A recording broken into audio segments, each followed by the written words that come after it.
Hello my fellow oddities, welcome to a new video. Today I'm going to be absolutely tanking my reputation within the Mortal Kombat community by talking about some of my hot takes with the Mortal Kombat story. Yeah, not only am I talking about my Mortal Kombat hot takes, but I'm also talking about probably the most controversial and savage part of the fan base, which is the story, the plot experts of Mortal Kombat. This should be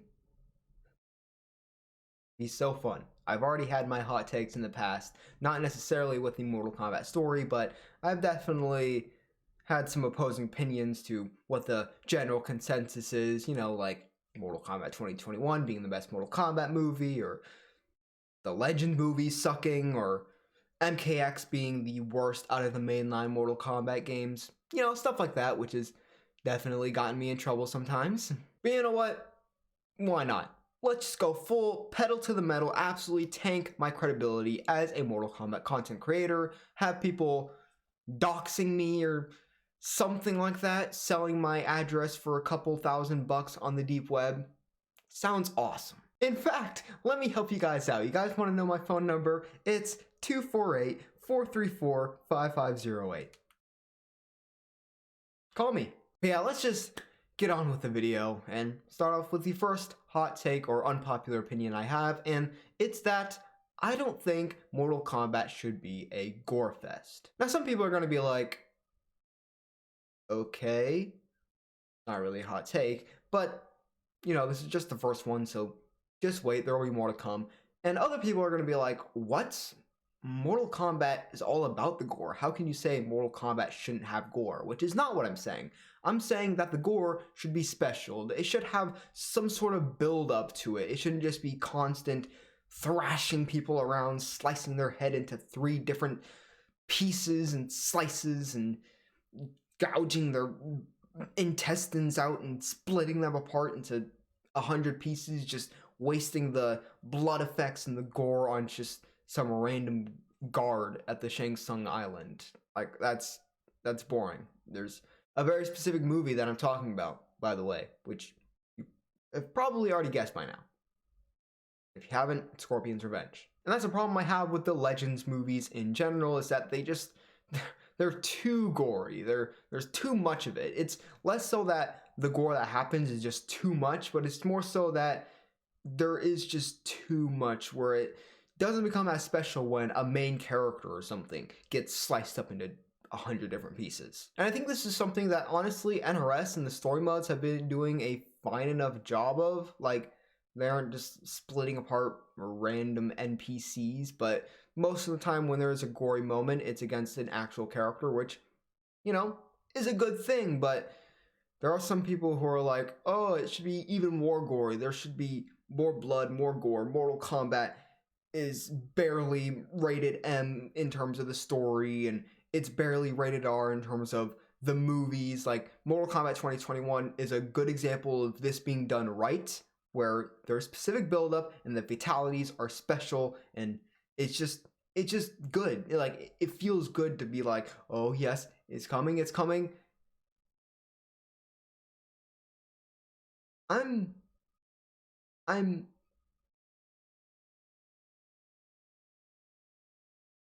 Let's move on. That sounded bad. Let's move on.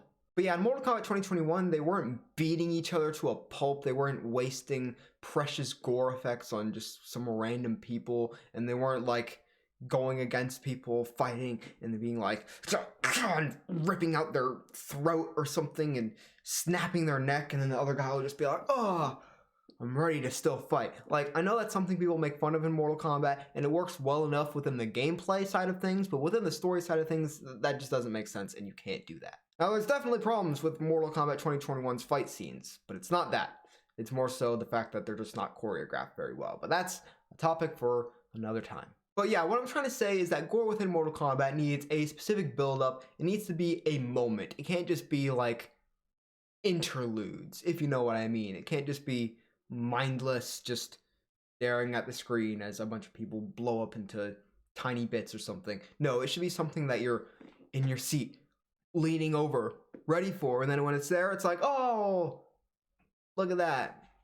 Someone got their head mashed into little bits of skull and brain matter and little bits of hair and skin. Like, yeah, that felt good. My second unpopular opinion is that jobbers are necessary for the story. Yep, I said it.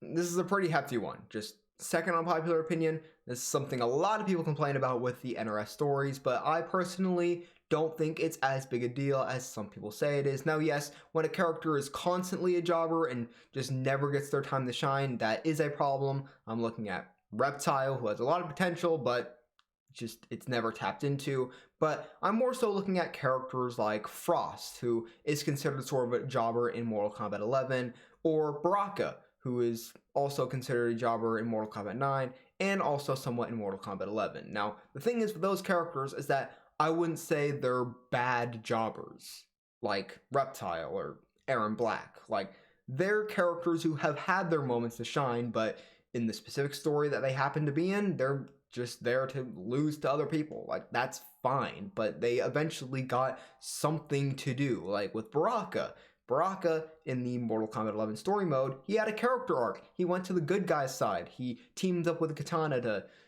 face Shao Kahn and start a rebellion because, yeah, tyrannical ruler. Screw him. And that's how it is for a lot of the characters. Now, with characters like Reptile, he has never had his opportunity to shine, which sucks, and that should change. But for certain characters who have already had their moments, like even Noob Saibot, I hate to say it, because admittedly, in the NRS timeline specifically, he is a bad jobber, but if you take into account his 3D era appearances, then he's not really too bad of a jobber, because he did have his time to shine in those games. But, you know, next Mortal Kombat game, give him a bigger role, please, NRS. My third hot take is that Takeda, yes, the Combat Kid Takeda, not the founder of the Shirai Ryu. You guys probably knew which Takeda I was talking about. It's just flexing my Mortal Kombat lore knowledge. Takeda from Mortal Kombat X is not a good character. In fact, I would go so far to say he is pretty boring and uninspired, just like the rest of the Combat Kids. I am not a fan of the Combat Kids in general. Not Cassie, not Jackie, not Kung Jin, not Takeda, not any of them. Now, I will admit Takeda is definitely the best of them and definitely has the most potential, and I actually do really like the concept of him being sort of the son of both Kenshi and Scorpion at the same time, so it's kind of a mix of those two characters, which is really cool, but I wish they went more into that instead of just dumping him with special forces and making him all like armored and stuff with the lightsabers and the whips. And I just wish they went with a more traditional route, maybe more so of a ninja or even a samurai, or a samurai ninja. That'd be pretty cool. But as it stands, he's just a wasted potential. I mean, all of his costumes suck. I mean, the best one is that one from the flashback where he was training with Scorpion. That's his best costume, and it's because it's the most ninja-like, whereas his default is super armored and special forces-y, whereas the other one is like Mad Max, and that has no place in Mortal Kombat. His moveset is boring to me. He's just not an inspired character. He's also not very intimidating.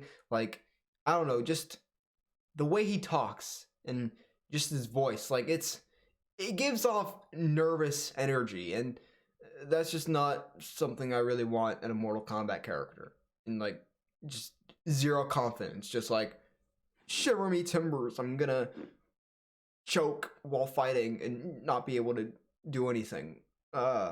He just sounds and acts like a little kid instead of someone who's trained by Scorpion, a tortured soul who spent years in hell as a specter after losing his whole family and dying himself. You'd think a character like that, trained by someone like that, would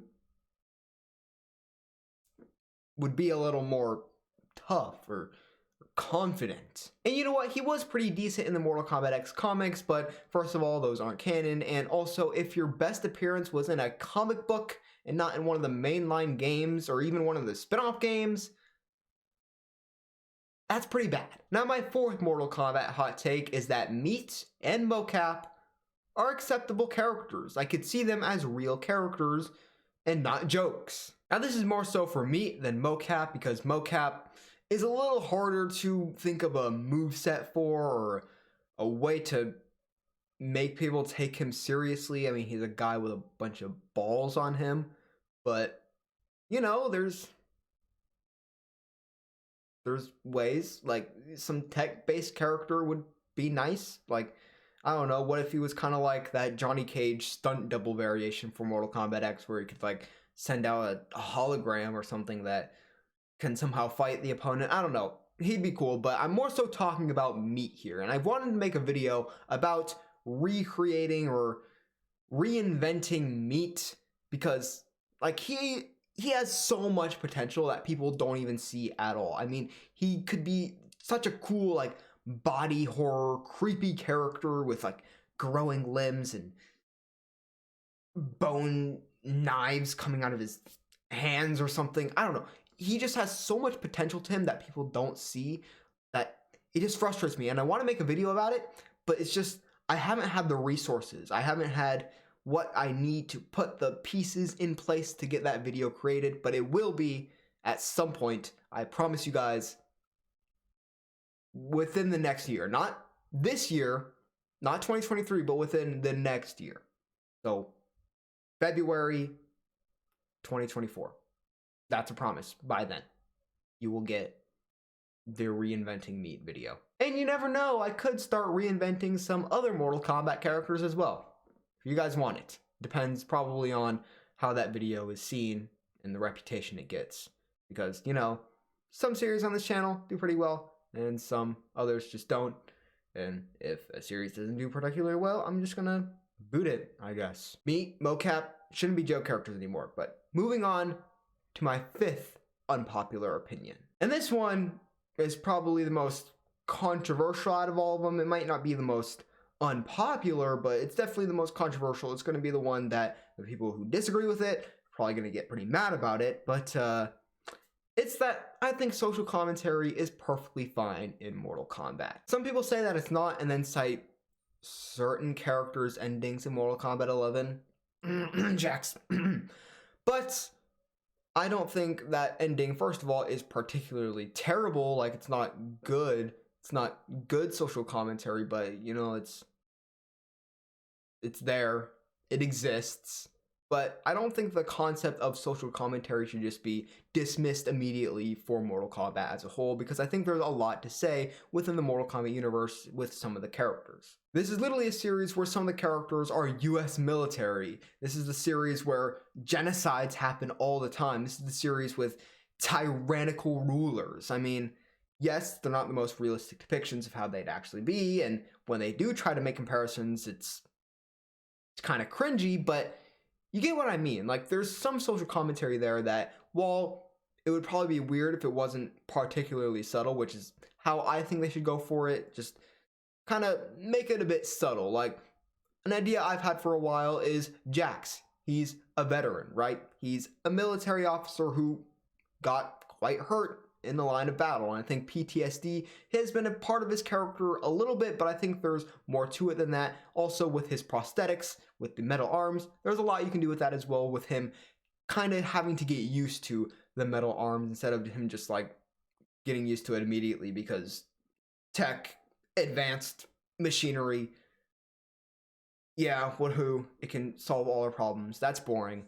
And I just think there's more to it than that, and there's more to a lot of characters, and there's social commentary, things to be said, and I think Mortal Kombat could be a good outlet for that, but some people just don't want any of it because they think it's woke. Awesome.